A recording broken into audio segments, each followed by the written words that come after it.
With you is psychologist Yulia Latunenko, and today we will talk about how to maintain your own boundaries with your parents.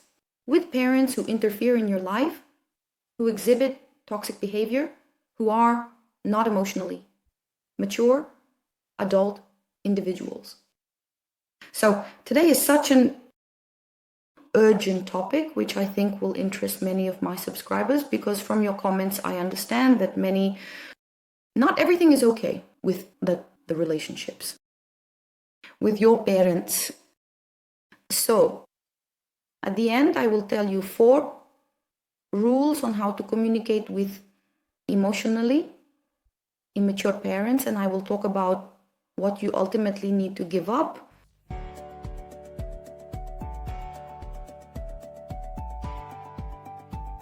Well, before I start, as always, I ask you to subscribe to this channel if you are visiting for the first time and are not yet subscribed, and give a like to this video because it is very important for promoting psychology content on the platform. YouTube. So toxic parents, toxic or emotionally immature.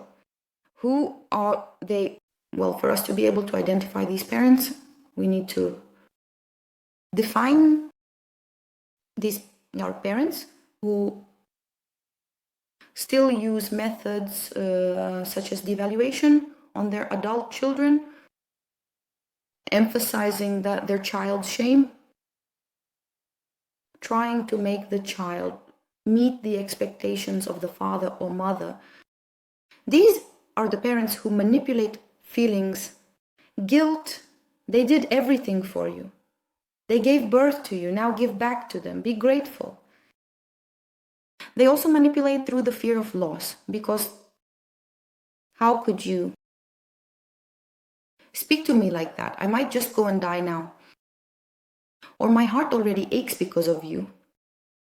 Many parents manipulate with death and scare their children. Children, of course, are afraid of being blamed for this death. The manipulation works as usual. Parents who interfere in the private life of their adult child are also toxic. That's why they do it. To maintain control and power over their adult child, to subdue the child, to make them obey their word, because in old age, a glass of water, we all know this. Parents who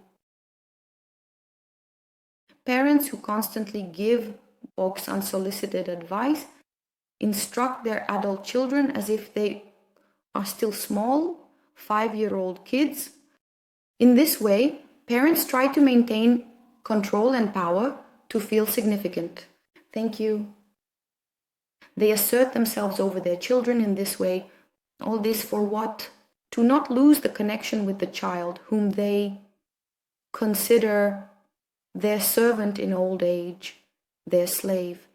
And they try to use the child in this way, not to love them, but to use the child for their own purposes. All of this we can attribute to emotionally immature and toxic parents. And in our society, we all know that there is this assertion that they are parents, you must forgive them. No matter what they do, they are parents. It seems to imply that parents can do anything. Now, religion teaches this.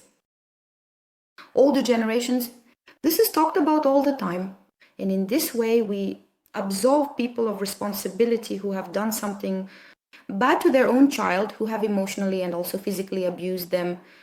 That is, children will still say nothing, they will remain silent, and the next generation of children will also endure. And in this way, we spread evil on planet Earth.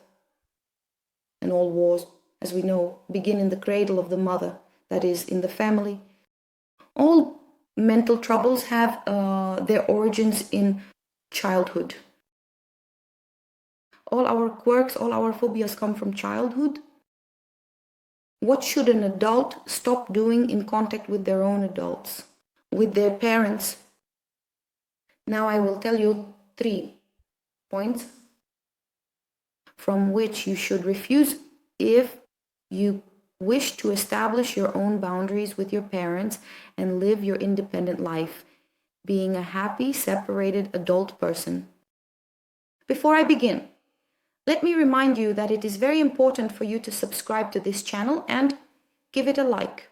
Also, comment if you have any issues with your already adult parents.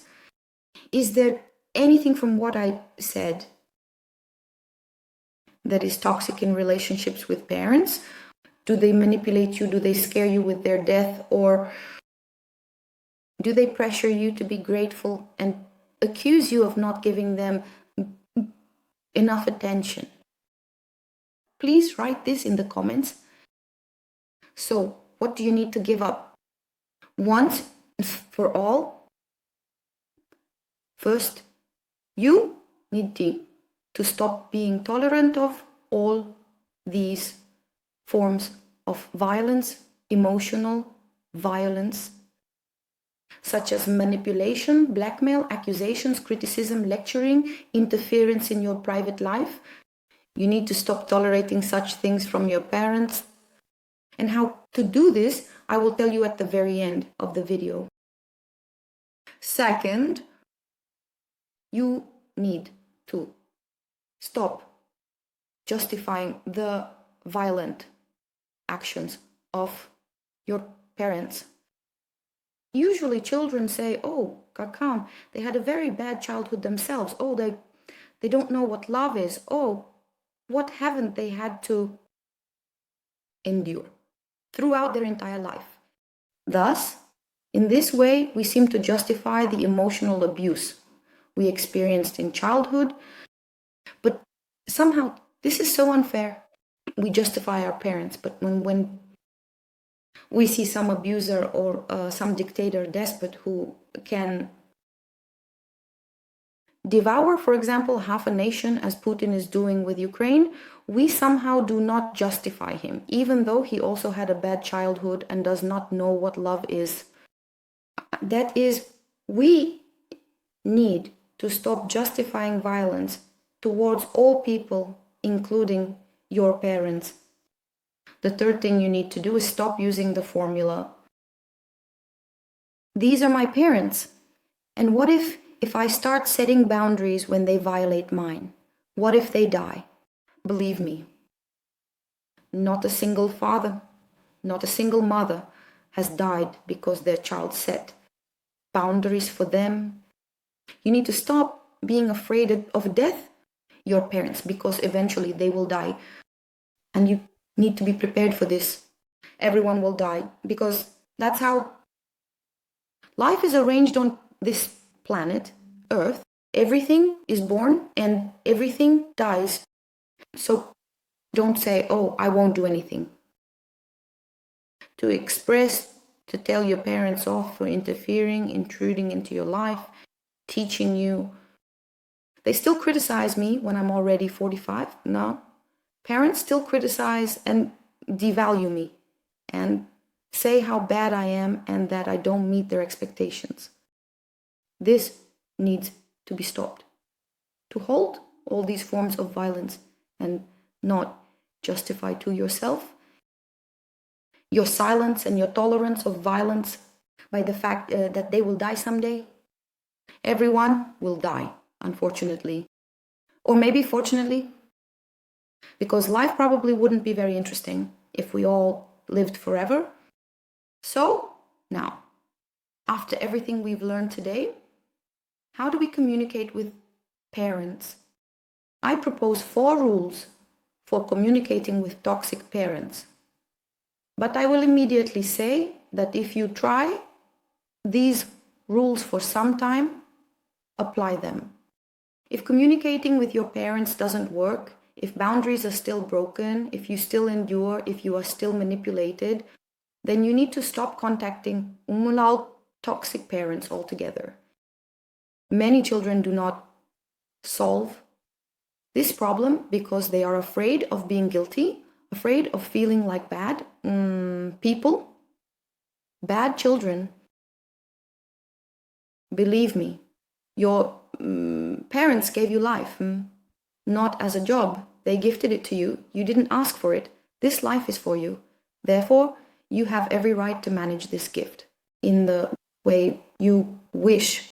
And if your parents are the very people who disrespect your boundaries, who encroach on your own life, who believe that you are their servant or caretaker in their old age, then it's better to end relationships now with such people. This applies not only to your parents. Any person who manipulates, blackmails, twists your arm, reproaches, makes claims against you, lectures, criticizes, devalues, pressures you. You need to end relationships with these people. You need to go into full no contact. So, 4 rules before you go into no contact. Try to apply these rules in communication with your parents. But let me remind you that your subscriptions, your likes, your comments, these are very valuable for the growth of my channel. Here are 4 more rules that will help you communicate with your parents. Rule by 1. You are the one who regulates the time, the duration of communication with your parents. If you called, for example, or your mom or dad called you and you feel that in 5 minutes you already want to end this conversation, you end it exactly when you start feeling the tension. That is, you regulate the duration, the time, the duration of this conversation. Even if you are in direct contact, you can stop, leave the room, leave the house or the apartment, or go into another space. That is, you say, stop, I will no longer talk about this topic. The second rule, help you.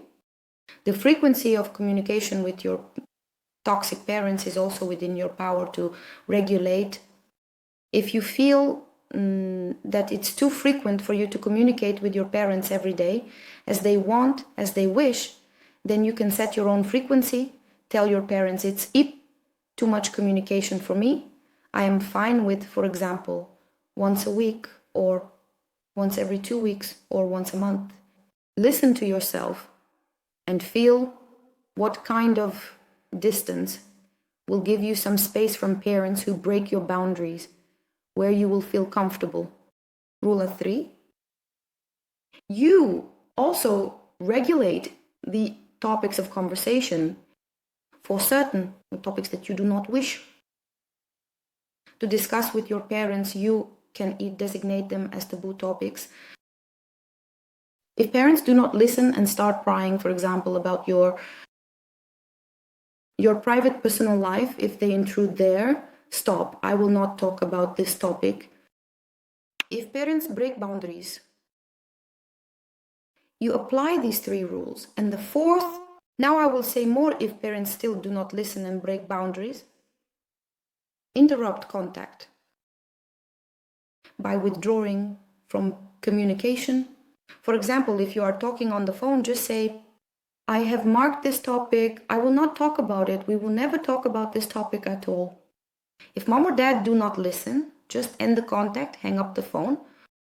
We will talk next time. Right now, I do not have time to continue the conversation, and hang up the phone. Of course, it's more difficult to do. If you live in the same space with toxic parents, then your number 1 task is to separate. Territorially, geographically separate from your parents. That is, stand on your own feet, earn your own living independently. Well, if you already live separately, then you can regulate it according to these 4 rules. And finally, the 4th rule that I promised you is that you must clearly understand what your motivation is, what your motive is. What is it? What is the purpose of your communication with your parents? Every time you feel that you need to call, or you even feel the desire to call your parents, you should ask yourself, what is the purpose of this call or my visit or any interaction with my parents? What is the purpose?